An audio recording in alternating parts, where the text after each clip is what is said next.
morning. We're working on another episode of Eternal Legacies. This one is going to be about the Very Reverend James Edwin Coyle. He was a priest at the Cathedral of St. Paul in Birmingham during the 1920s. And we're going to talk about his story, his legacy, and his legend. At first, he was born over in Ireland, right? Where a lot of, you get a lot of priests from Ireland. There are a lot of Irish priests. And he was born in Ireland. And at 23, he was commissioned as a priest. He went to school and he was commissioned as a priest. Then he came over here to Mobile, Alabama in the early 1920s. Okay. He was born in Ireland. He attended college in Limerick. And he went to the North American College in Rome. He was ordained at the age of 23 on May 30th in 1896. He sailed with another priest named Michael Henry to Mobile, Alabama, and served under the Bishop Edward Allen in Mobile, Alabama. And Edward Allen was the Bishop of Mobile at the time. Okay, and he was supposed to be there for his training, where you get a good taste of what you're supposed to be doing in the ministry, what his jobs are going to be doing, who he's going to be interacting with, what he's going to be doing on an everyday basis. He was getting his training there under that bishop. And that comes into play a lot because of who that bishop was, right? They were definitely very deeply concerned about the African American community and the prejudice and things that were going on in the 1800s. And you got to remember, 1896 going into the early 1900s, there was a lot of prejudice still in the South. There was a lot of racism and isms. There was a lot of isms in the South in the 1800s and the early 1900s. And it's not something that we're proud of, but it is a history that's here. And even though they can try to erase it, it's nonetheless real that it was here and that we had it. And this priest that he went to train under in Mobile had a heart for that. He saw the oppression for the African American community. And when that priest came over here to Birmingham, he was establishing rights for them in schools and high schools. Hello. Okay. Oh, okay. When he came over here from Ireland as a priest here in Mobile, he was helped to start the colleges for the African American community to go to school that the white population was having at the time. So he sent them, he established a school for them, a Catholic school for boys, so the African American community could have an education and go to school. And so this young priest, when Coyle came over, he got a good taste of that. He didn't see that in Ireland, but he saw it here. And he saw this man's heart toward racism and toward the hate that was going on in the South.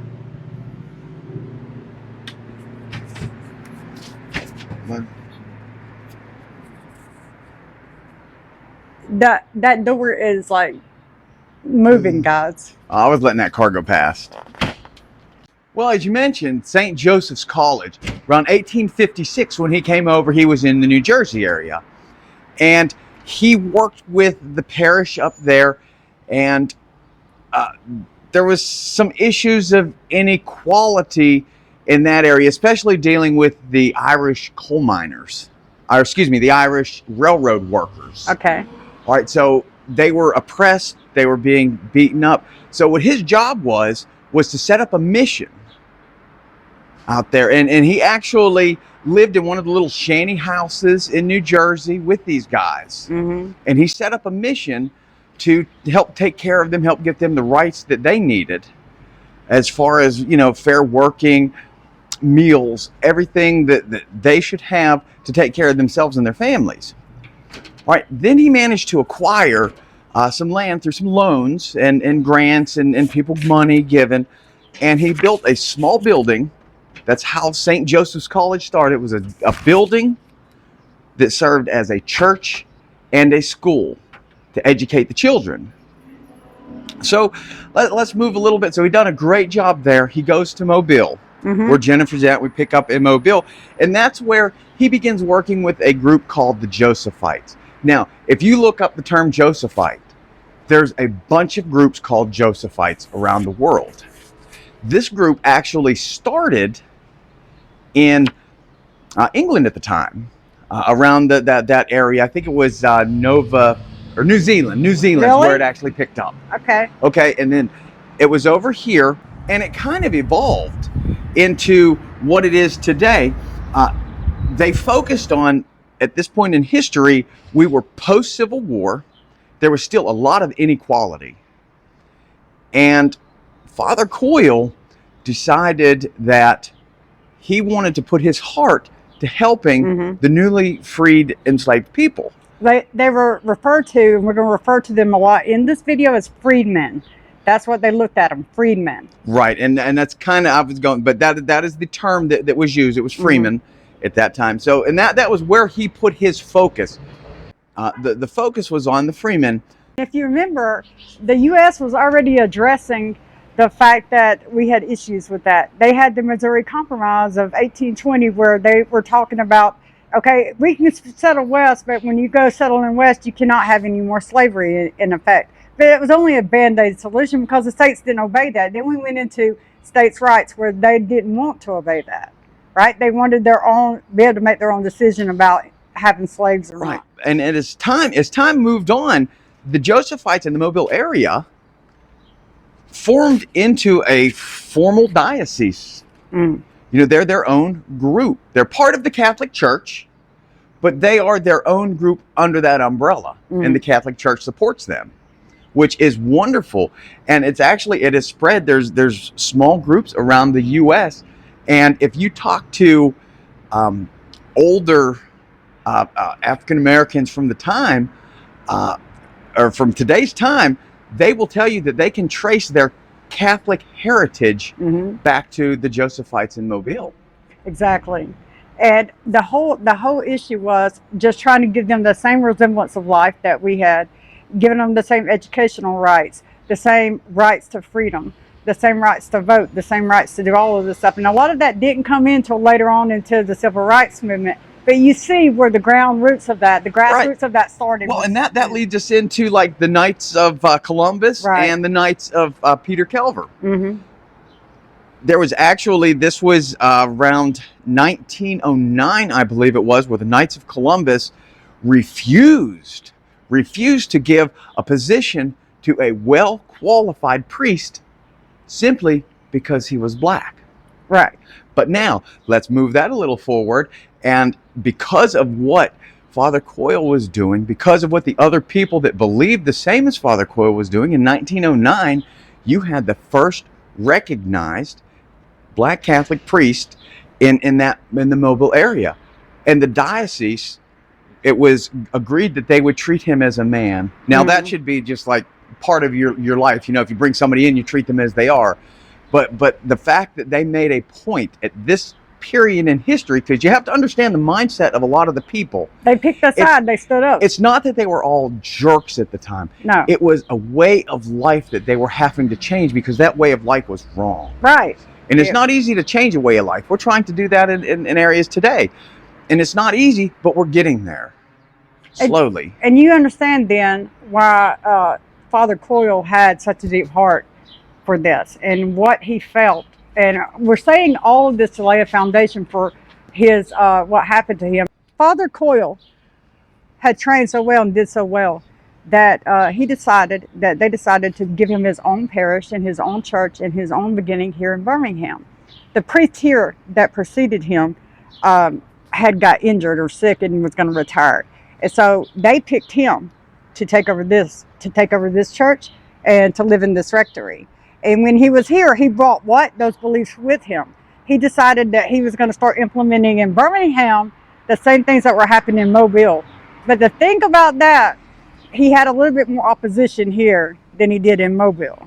I would say he would have a lot more opposition. He did. Here. And it was here that he really understood the Klan, their mentality, the hate, the racism, and everything that was going on. And even though he stood on his principles and beliefs, it cost him his life for that.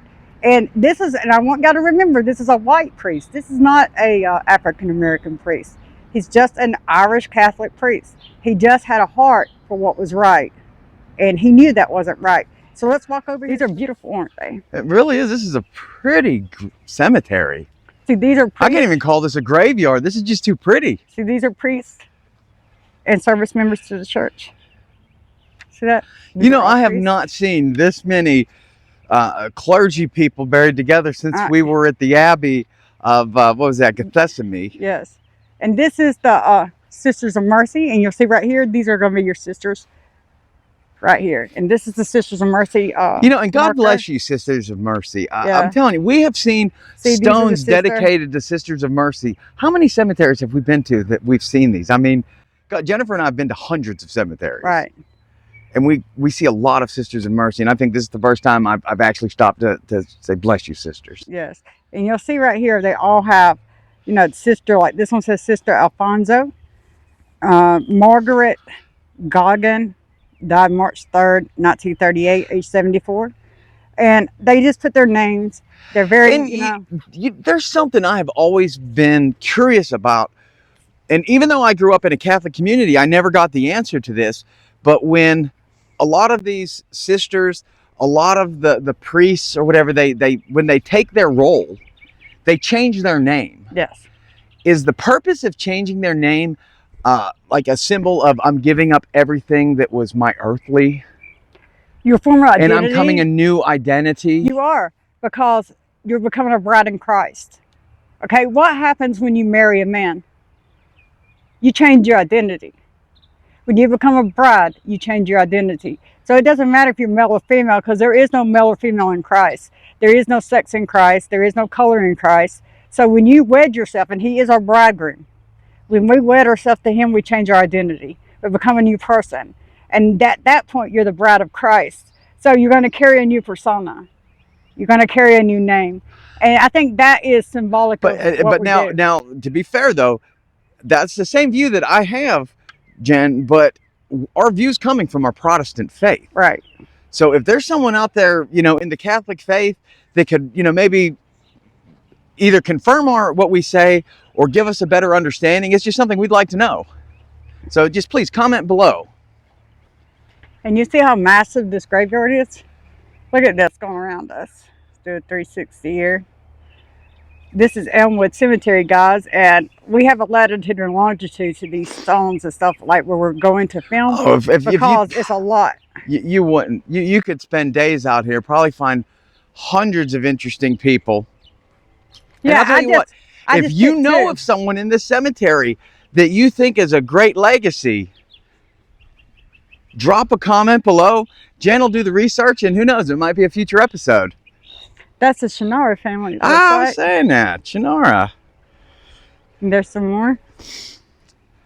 You know, legend says if you're driving down the highway and you say Alex Shannara 3 times and look up within 5 miles, you'll see a sign. And that's true, because he has a billboard every 5 miles. He bought one of the billboard companies. And so that's why you see it. So it's really like an urban legend that you make come true. You go this way, there are nuns. These are all members of the church and the clergy that are buried here. And that's his. See, if you look, Reverend, very Reverend, and over there, that's about the nuns of the Sisters of Mercy. And this is their tombstones. So we'll do a walk around those too. So there's a lot of folks out here. Yeah.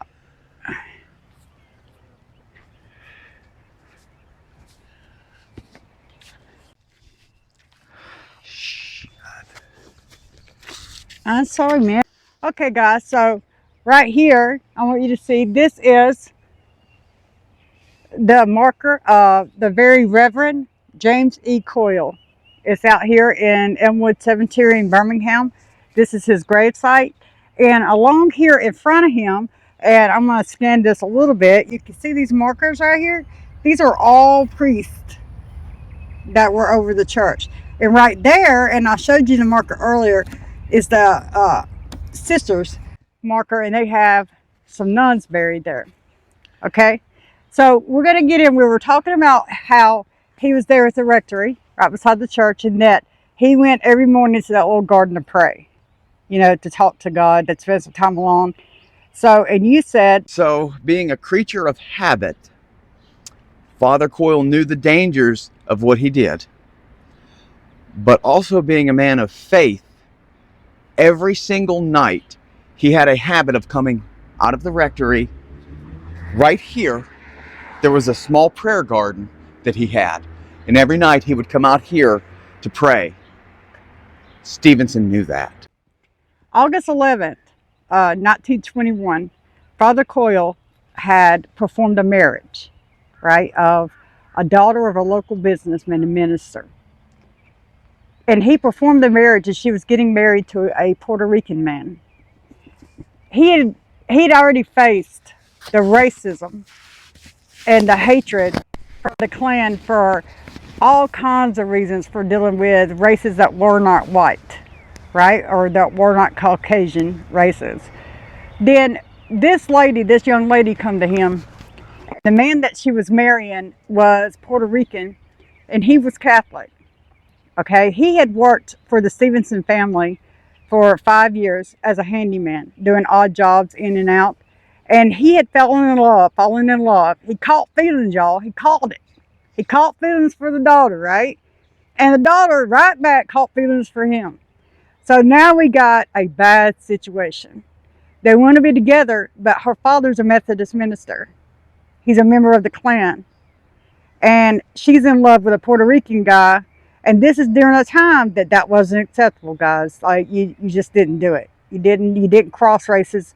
You didn't cross those barriers. You didn't do that. And she knew how her father felt. So they had to keep it secret, right? They had to see each other in secret and keep this secret.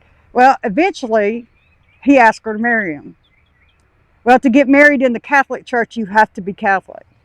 So over a period of a few months, Father Coyle helped cross her over from being a Methodist to joining the Catholic Church. So she became a member of the Catholic Church without his knowledge. Now that's strike number 2, right? Because he was a strong Methodist preacher and that's not something that you would want your daughter to do, right?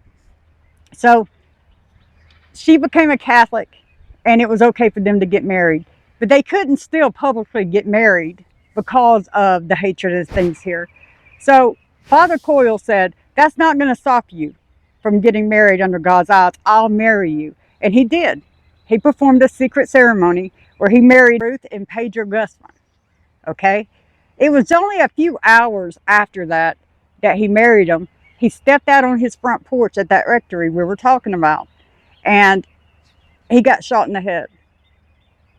And why did he get shot in the head? So we're going to go into that. We're going to go into why he lost his life over this. So to do that, you're going to have to understand Stephenson a little bit. Go ahead and tell us about Stephenson. All right, well, Edwin Roscoe Stephenson was quite the character. Now, he was a Southern man, all of the good Southern stuff that you would expect, except he had a few hang-ups. He was a barber by trade. That's what he did. He was a sideline minister. He really wasn't a full-time Methodist minister. It wasn't like that was his career. That was all that he did. So he's in his barber shop.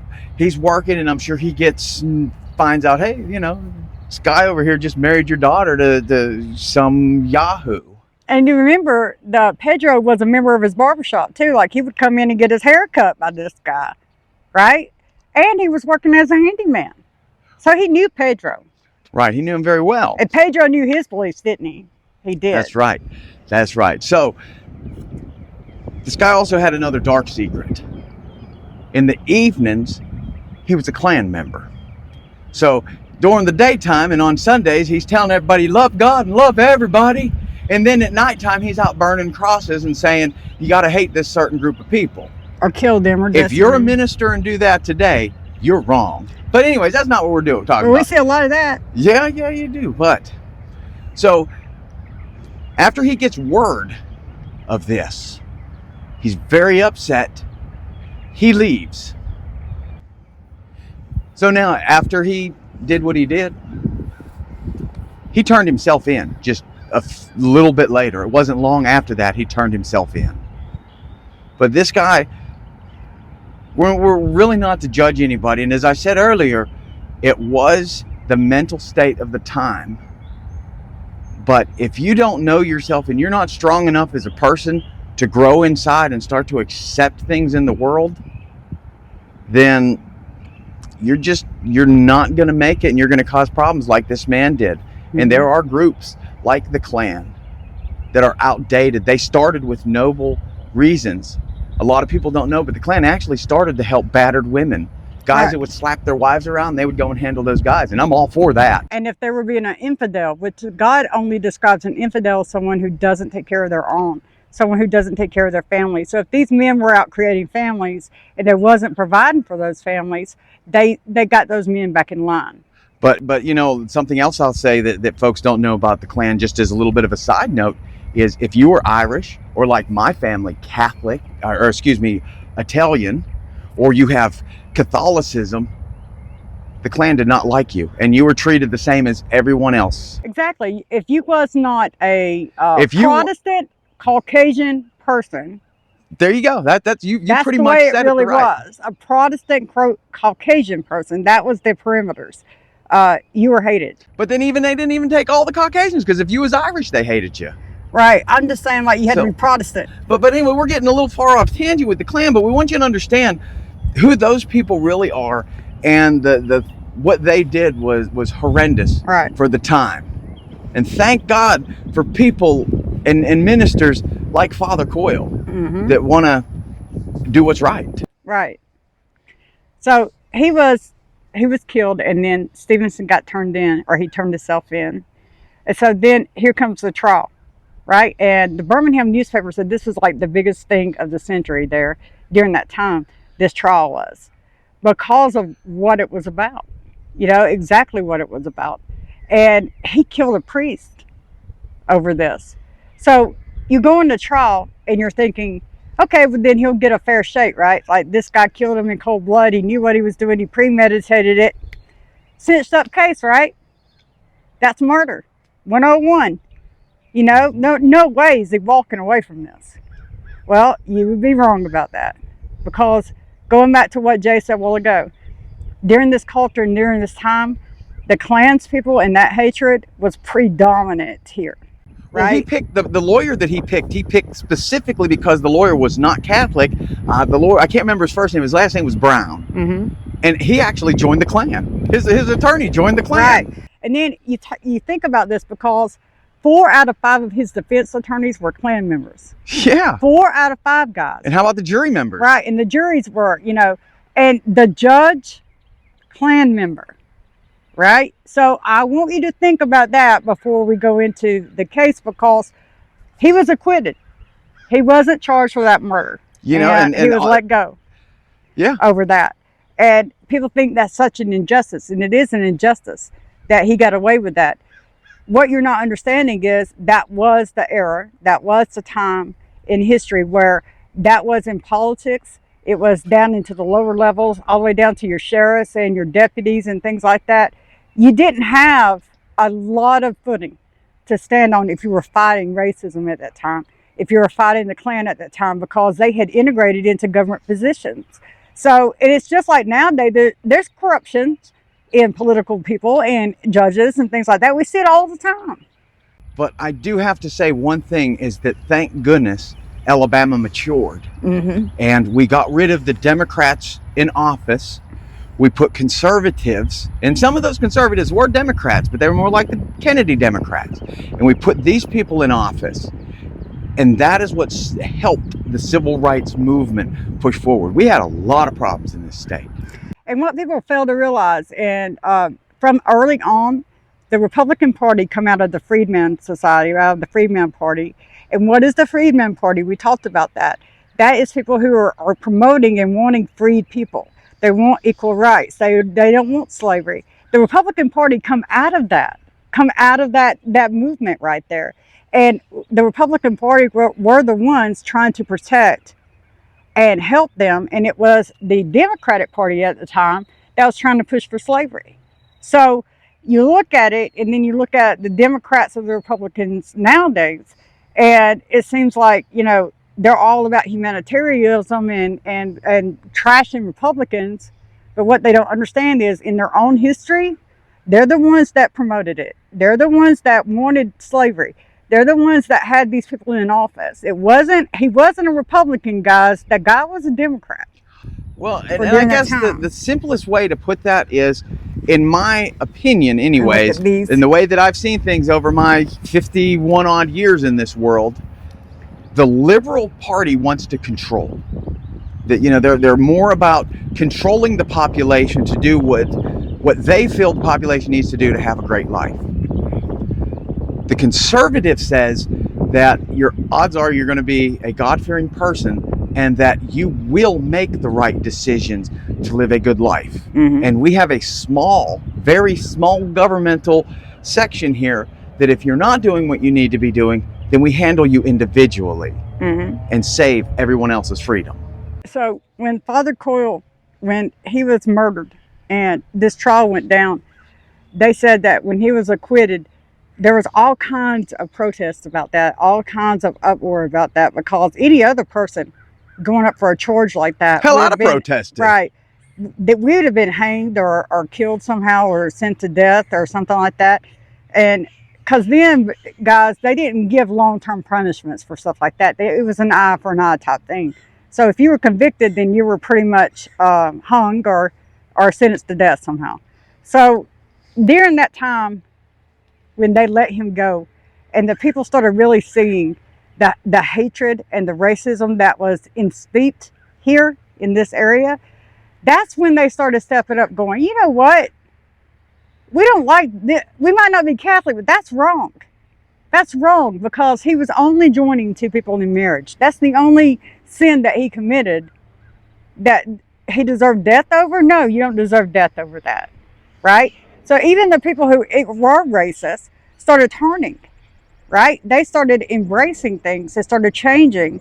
And then by the time the civil rights movement hit, we had real change going on in Alabama. And it all started, though, with Father Coyle in Mobile with that bishop. And they all started in Alabama trying to, and everybody talks about us being so racist. It's so steeped in that, and that we're horrible people, but we're the ones that started the freedom for them. We're the ones who started the colleges to help them get education. It was in Alabama that started. Well, you know, there's a lot of stereotypes out there, and people have stereotypes on Southern people, and it stems all the way back to the Civil War. It's something that hasn't changed. The one thing that I'm asking everyone to do is take another look at the South and actually notice how much the South has changed. We're very accepting people. How we have accepted every person in this state as an equal citizen. And for what they believe in. And we don't try to trespass on that. We don't try to discriminate against that. We don't do anything like that. And we've come a long ways from that stereotype of being racist, bigots, right, and uneducated people. And another thing about the state of Alabama is we can pick on whoever we want to in our state, but let an outsider come in and watch how fast we all band together. Right. Reverend James Edwin Coyle's life was a testament to unwavering faith, compassion, and courage.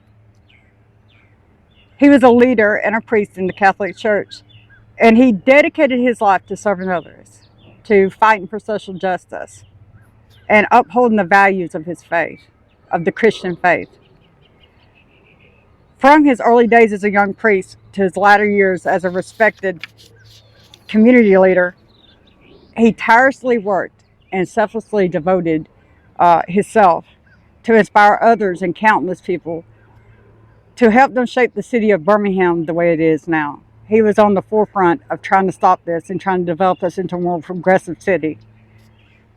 Though his life, even though that his life was cut short and he was too young to die and he had a lot more work to do here on the earth, his legacy still continues. We still talk about that because I'm still talking about it today.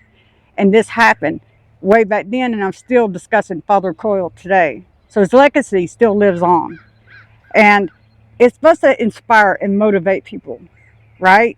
To serve as a reminder of the impact that just one person, just one little person can have on the world. His life and his legacy changed the dynamic here in Birmingham. it changed the state of Alabama. And this whole deal changed the state of Alabama. What a shame it took a life of a priest to do that. But his legacy remains because of that.